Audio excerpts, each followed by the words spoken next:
guys, today I'm going to show you how to perform a psoas release. So your psoas is one of your hip flexors, and I'm also going to show you how to perform a diaphragm release. So we'll do the psoas release first. So what I'm going to have you do, and you can do this standing or kneeling, we're going to find your hip points. So in anatomy, this is called your ASIS, but most yoga teachers will just refer to this as your hip points. So if you come from the top, it's going to be the first bony landmark that you can feel in the front of your pelvis. Coming from the top, from underneath, it's going to be right before your hips start to curve up. And so that's where you're gonna put your one finger. Your second finger, you're gonna find your belly button. So mine's right underneath here. And where we're going to locate is that spot kind of halfway right in between those two areas. And we're gonna take a small ball. We're gonna place that right there. So I hold it with one hand as I get myself down onto the ground. And I'm just gonna gently lay on top of this ball. You can relax your head down and breathe. For some people, this might be very uncomfortable. You can make it a little bit less intense by using a softer surface. So maybe performing this technique on your mattress, your bed at home, or you can use blankets to soften the surface.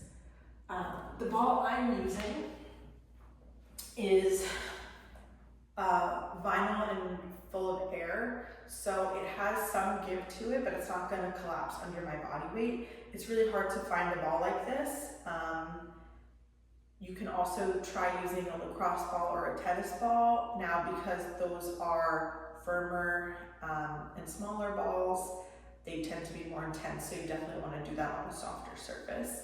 If you have a ball that's on the softer side, let's say foam, for example, I really would try not to use foam because that usually will just collapse under your body weight. But using a softer ball on a firmer surface will have the opposite effect, so it can make it a little bit more intense if that's all you have to work with. So I'm going to go ahead and find the same point on the other side, my hip bone, my ASIS, my belly button.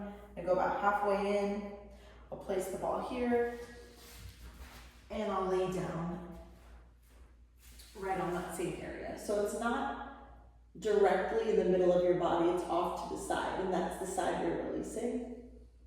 And you'll stay here for at least 90 seconds. If you can tolerate 2 or 3 minutes, you can go ahead and do that.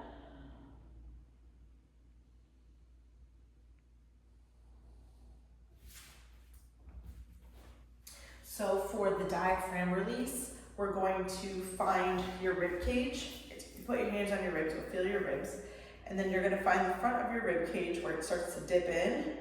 And then you're gonna crawl your fingertips to where that point meets. So right at the bottom of your sternum, your xiphoid process is going to be directly in the center. And then we're gonna go right underneath that area where there's no bone or no cartilage. And that's where we're gonna put this ball. Again, we'll hold it there with one hand. And again, we're gonna hold for at least 90 seconds. If you can stay there for a few minutes, if you can tolerate it, and then you'll slowly release the rest of your body down and take nice deep breaths here.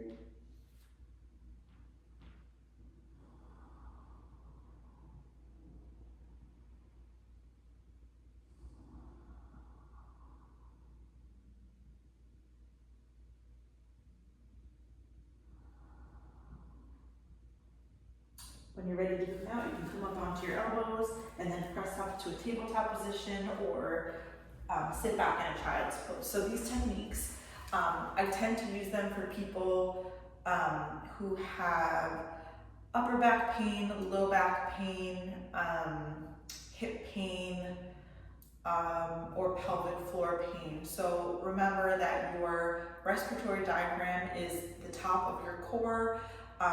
Your hip flexors tend to be overused when you have decreased core strength and decreased lower abdominal strength. So these are two techniques that I would use for a variety of different conditions, but typically those conditions tend to have symptoms that include pain in the back or in the hips.